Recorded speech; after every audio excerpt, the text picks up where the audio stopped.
ولا تقتلوا أولادكم خشية إملاق نحن نرزقهم وإياكم إن قتلهم كان خطأ كبيرا۔ اپنی اولاد کو افلاس کے اندیشے سے قتل نہ کرو، ہم انہیں بھی رزق دیں گے اور تمہیں بھی، در حقیقت ان کا قتل ایک بڑی خطا ہے۔ یہ آیت ان معاشی بنیادوں کو قطعی منہدم کر دیتی ہے جن پر قدیم زمانے سے آج تک مختلف ادوار میں ضبط ولادت کی تحریک اٹھتی رہی ہے۔ افلاس کا خوف قدیم زمانے میں قتل اطفال اور اسقاط حمل کا محرک ہوا کرتا تھا، اور آج وہ ایک تیسری تدبیر یعنی منع حمل کی طرف دنیا کو دھکیل رہا ہے۔ لیکن منشور اسلامی کی یہ دفعہ انسان کو ہدایت کرتی ہے کہ وہ کھانے والوں کو گھٹانے کی تقریبی کوشش چھوڑ کر ان تعمیری مسائل میں اپنی قوتیں اور قابلیتیں صرف کرے جن سے اللہ کے بنائے ہوئے قانون فطرت کے مطابق رزق میں افزائش ہوا کرتی ہے۔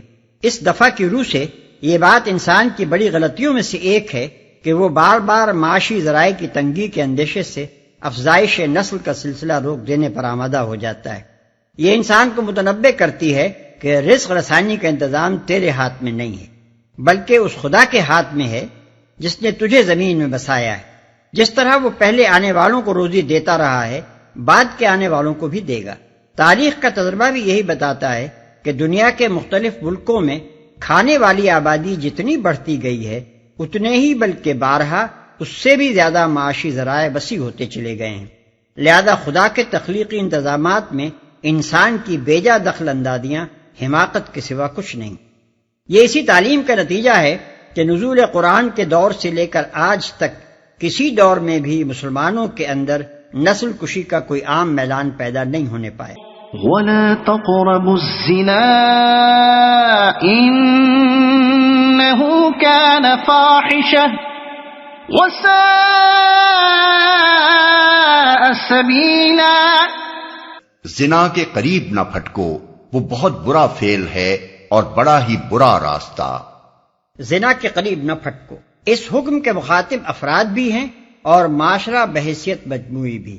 افراد کے لیے اس حکم کے معنی یہ ہیں کہ وہ محض فعل زنا ہی سے بچنے پر اکتفا نہ کریں، بلکہ زنا کے مقدمات اور اس کے ان ابتدائی محرکات سے بھی دور رہیں جو اس راستے کی طرف لے جاتے ہیں۔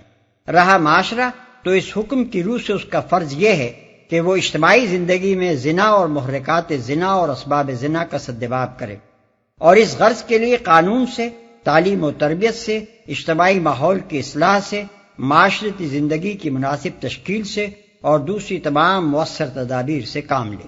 یہ دفعہ آخر کار اسلامی نظام زندگی کے ایک وسیع باب کی بنیاد بنی۔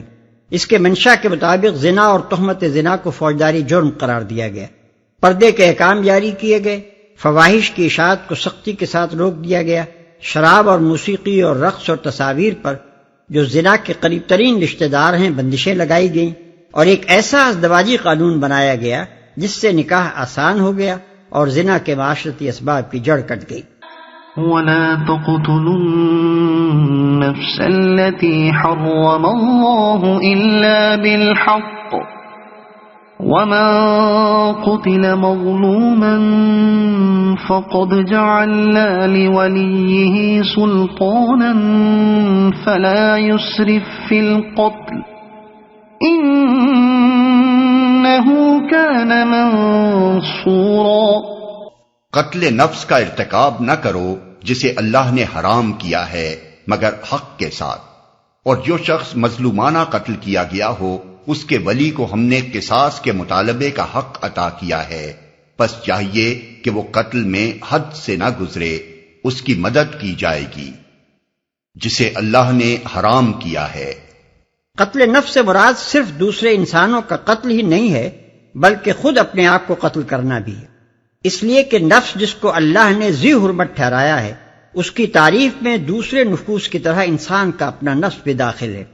لہذا جتنا بڑا جرم اور گناہ قتل انسان ہے اتنا ہی بڑا جرم اور گناہ خودکشی بھی ہے۔ آدمی کی بڑی غلط فہمیوں میں سے ایک یہ ہے کہ وہ اپنے آپ کو اپنی جان کا مالک اور اپنی اس ملکیت کو بے اختیار خود تلف کر دینے کا مجاز سمجھتا ہے، حالانکہ یہ جان اللہ کی ملکیت ہے اور ہم اس کے اتلاف تو درکنار اس کے کسی بیجا استعمال کے بھی مجاز نہیں ہیں۔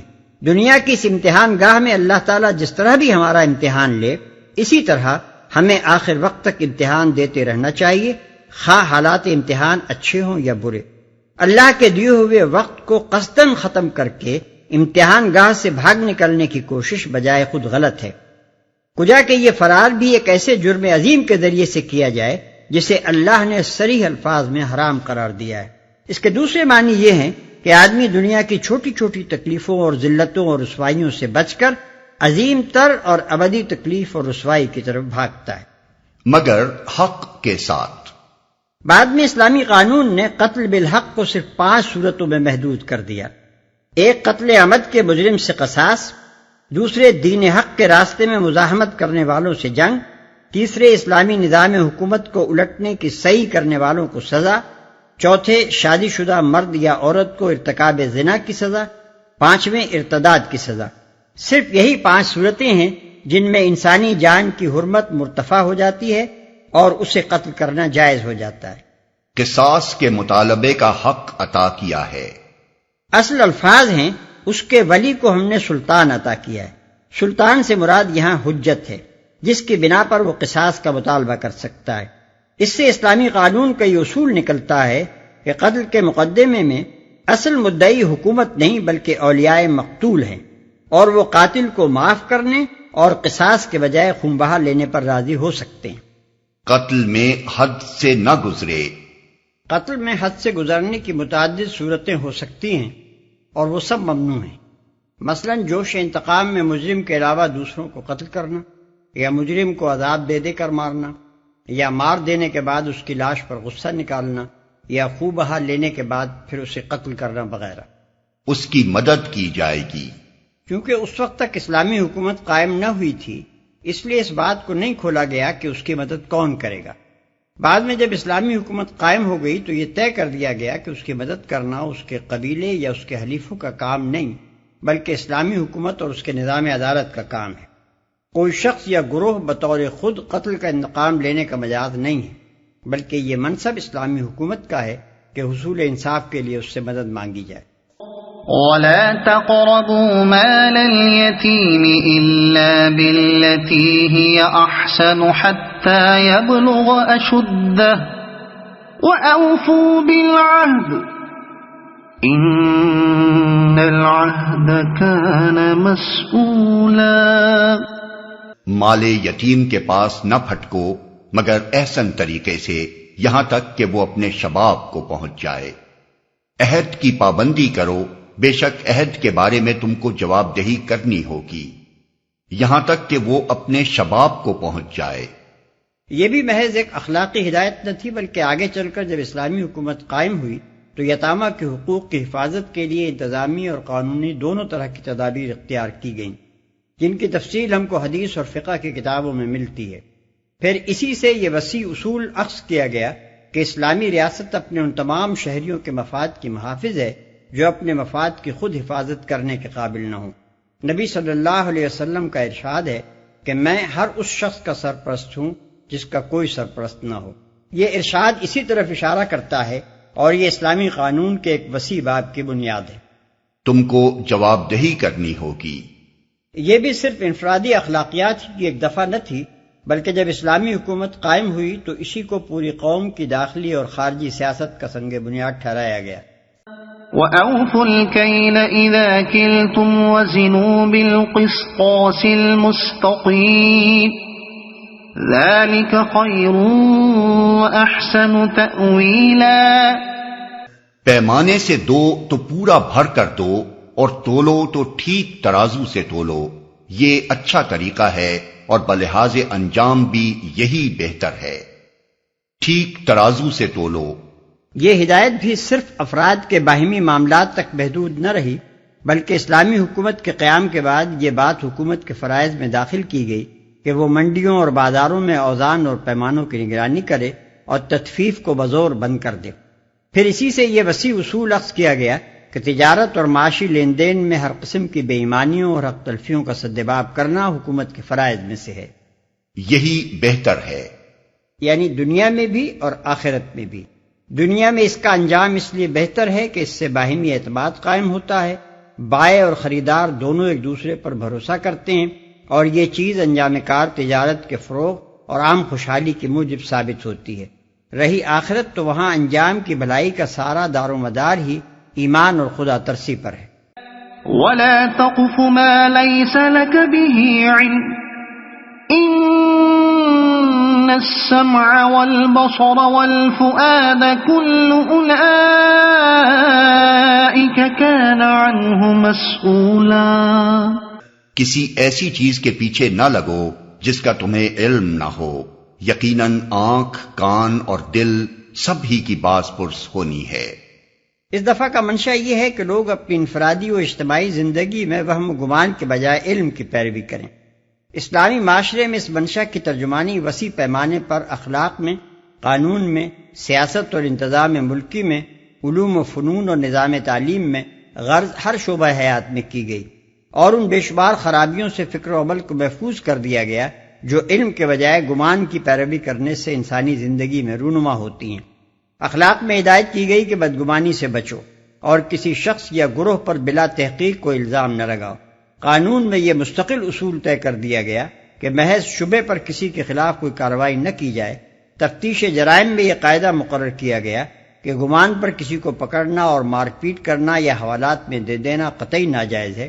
غیر قوموں کے ساتھ برتاؤ میں یہ پالیسی متعین کر دی گئی کہ تحقیق کے بغیر کسی کے خلاف کوئی قدم نہ اٹھایا جائے اور نہ مجرد شبہات پر افواہیں پھیلائی جائیں۔ نظام تعلیم میں بھی ان نام نہاد علوم کو ناپسند کیا گیا جو محض ظن و تخمین اور لاتعال قیاسات پر مبنی ہیں، اور سب سے بڑھ کر یہ کہ عقائد میں اوہام پرستی کی جڑ کاٹ دی گئی اور ایمان لانے والوں کو یہ سکھایا گیا کہ صرف اس چیز کو مانیں جو خدا اور رسول کے دیے ہوئے علم کی روح سے ثابت ہو۔ وَلَا تَمْشِ فِي الْأَرْضِ مَرَحًا إِنَّكَ لَن تَخْرِقَ الْأَرْضَ وَلَن تَبْلُغَ الْجِبَالَ طُولًا۔ زمین میں اکڑ کر نہ چلو، تم نہ زمین کو پھاڑ سکتے ہو نہ پہاڑوں کی بلندی کو پہنچ سکتے ہو۔ مطلب یہ ہے کہ جباروں اور متکبروں کی روش سے بچو۔ یہ ہدایت بھی انفرادی طرز عمل اور قومی رویے دونوں پر یکساں حاوی ہے، اور یہ اسی ہدایت کا فیض تھا کہ مدینہ طیبہ میں جو حکومت اس منشور پر قائم ہوئی، اس کے فرما رواؤں، گورنروں اور سپہ سالاروں کی زندگی میں جباری اور کبریائی کا شائبہ تک نہیں پایا جاتا تھا، حتیٰ کہ عین حالت جنگ میں بھی کبھی ان کی زبان سے فخر و غرور کی کوئی بات نہ نکلی۔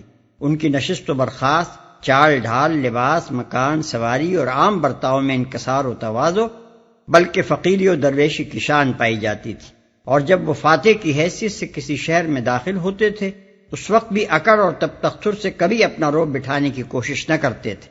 كل ذلك كان سيئه عند ربك مكروها۔ ان امور میں سے ہر ایک کا برا پہلو تیرے رب کے نزدیک ناپسندیدہ ہے۔ یعنی ان میں سے جو چیز بھی ممنوع ہے اس کا ارتکاب اللہ کو ناپسند ہے، یا دوسرے الفاظ میں جس حکم کی بھی نافرمانی کی جائے وہ ناپسندیدہ ہے۔ ذلك مما اوحى اليك ربك من الحكمة ولا تجعل مع الله إلها آخر فتلقى في جهنم ملوما مدحورا۔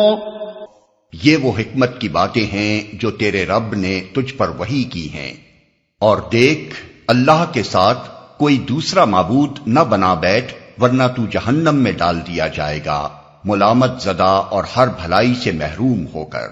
بظاہر تو خطاب نبی صلی اللہ علیہ وسلم سے ہے، مگر ایسے مواقع پر اللہ تعالیٰ اپنے نبی کو خطاب کر کے جو بات فرمایا کرتا ہے اس کا اصل مخاطب ہر انسان ہوا کرتا ہے۔ أَفَأَصْفَاكُمْ رَبُّكُمْ بِالْبَنِينَ وَاتَّخَذَ مِنَ الْمَلَائِكَةِ إِنَاثًا إِنَّكُمْ لَتَقُولُونَ قَوْلًا عَظِيمًا۔ کیسی عجیب بات ہے کہ تمہارے رب نے تمہیں تو بیٹوں سے نوازا اور خود اپنے لیے ملائکہ کو بیٹیاں بنا لیا۔ بڑی جھوٹی بات ہے جو تم لوگ زبانوں سے نکالتے ہو۔